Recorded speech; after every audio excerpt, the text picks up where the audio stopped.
Alright, well welcome along to our fourth entry of our video blog. Today, was a pretty typical day for us really. We've just been up at the sanctuary, working away with Matt again. You know, these things kind of can take a bit of tweaking and a bit of time, so we're still working on the cubbing area text and the Asiatic black bear exhibit, and also the visitor guidebook as well. So, but we you know, we're getting there, we're ticking away, and Matt's pretty positive about the work we've done so far, so that's pretty good. I hope you've enjoyed the last few blogs that we've done. We've had plenty of good feedback about George the bear. He's a cute wee beast, so hopefully we'll have some more cute and quirky little bears for you in the future. But yeah, Caroline's going to introduce us to lovely Denise here. So we've got Denise Laughlin here, and she is veterinary care and research assistant here at Free the Bears. Yeah.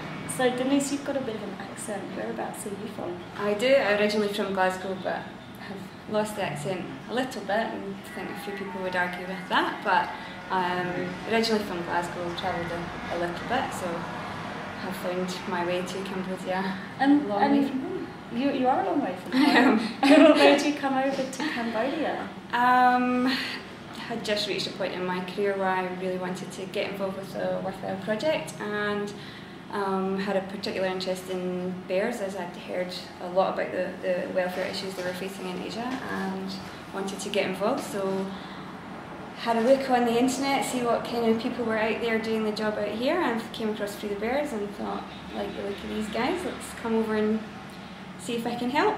It's a fantastic project to help on as well. Indeed, yeah. And so it is a fantastic project, but there must be some challenges. What sort of challenges are you facing today?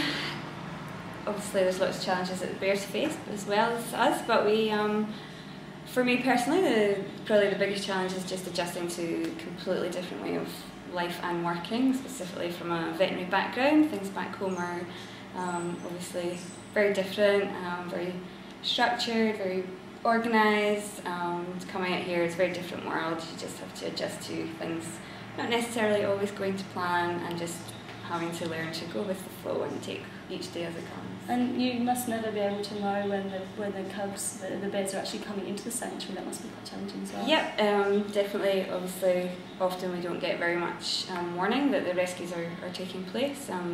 Circumstances can be that they do have to jump in there and rescue the bears when they can, so often they will arrive to us with very little notice, so that is quite challenging as well. Obviously we just have to jump into action and be ready to go when we get the news, and we get up there and assess them, check them out, make sure they're fit and healthy, and treat any injuries or illnesses as they come, but just be prepared for whatever we come across, because they do come in very various states of health when they arrive, depending on the circumstances that they've been kept in. And there must be some amazing perks to the job. What are some of your highlights? Absolutely. You do forget all the downsides of things when you realise that you wake up every day and you get to see 113 bears every day. It's definitely an upside of the job, absolutely. Yeah, I can't complain. I go out and see all my little furry family every day. I love them. You kind of forget how far away from home you are when you look at their little faces. Perks of the job are definitely seeing them come in, and the rehabilitation process, and having been here for a while now, it's good to be able to see that from start to finish. It's never going to be finished, but to see cubs coming in terrible states and very traumatised, and with the work that our whole team puts in, you know, it takes a bit of time, but to see them out there running around and playing and wrestling in the pools and generally learning to trust us again, as they've obviously met many people that aren't very trustworthy, and to see that moment when they realise that we're there to help them definitely makes it all worthwhile. Yeah. And so you've had a wee patient today up at Montemau.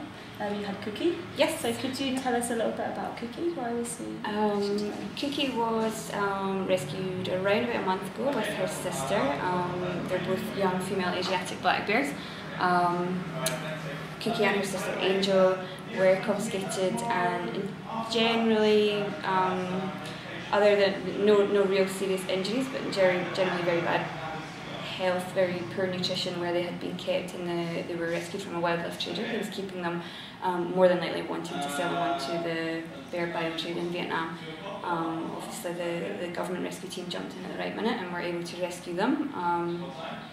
Obviously the conditions they were kept in were never ideal, so when they did arrive, very malnourished, very scared, with parasite burdens and that sort of thing, so we just had to treat that. Cookie herself was a little bit worse than Angel in that her nutritional problems had caused her bones and her joints not to develop very well, so she was having difficulty getting around, climbing, walking, and playing could be often quite painful for her. So she did receive a full health check, including x-rays of her joints, which did show that because of the poor nutrition she was having some problems developing. But now that we've got her on a better nutritional programme, she's definitely improving. You can see her improving every day, with playing with her friends. Today we were just rechecking her bloods because the first time that we checked them there were some little abnormalities that we would expect to see in bears of her age that have been kept in those conditions, so we were just taking the bloods today to double check that everything's come back up to normal. And how is she doing now? Very good recovery from her anaesthetic. Very happy to be back in with Angel and her other little sun bear friend George that you've met already. So very happy to have woken up and had her dinner and got to have a play with her sister, so she's absolutely fine. That's brilliant. Thanks very much, it's good to hear. Thanks for joining us as well, Denise. Not a problem. Awesome. So that'll do us for entry 4, and yeah, we'll see you very, very shortly.